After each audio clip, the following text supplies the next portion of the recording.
siam kanam mi te ho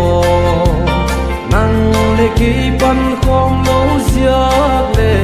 sui lu i mo va chung khua nei pik sa i gam ang gam hoi sing dang ang vu ta eya na pa te na mu khat tui bang luang khomin kam le nam sal pha te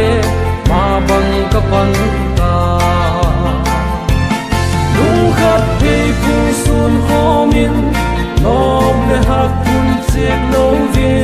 sem khomin leng ne ne khoma thi na thi khom di inam a ding na thi tiang sem ding in kam le nam sal pha te inna kalani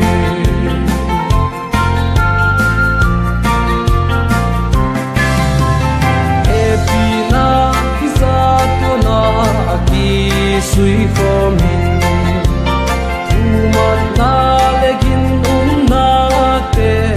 ui tu amang in kitoi sak ko in dina bang khom in hadrana zo theina abon in pai thai ti nung sin lai nam na hom zakin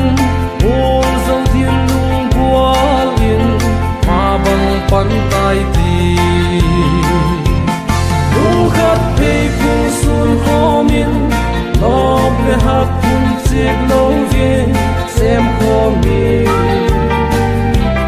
leng ne ne khoma thi na thi khom di inam a ding na thi tiang sem ding in kam le nam sal pha te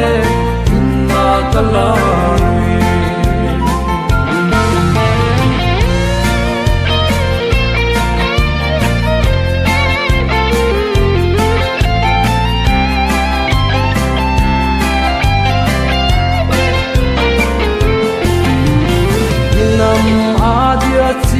masa pui tu gin te in anong le ban thal nam a ma bang apa sa su na sem ding in le pu suam hi ti jin na thiem na ha na inam din i lo in i se te lam chi tu khom in nam mô pu na he nam ding mang hi ti lung khat pe pu sun khomin lob le hak kun chek lo vi sem khomin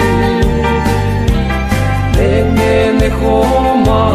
thi na thi khom di inam a ding na thi tiang sem ding in kam le nam sal pha te inna kalani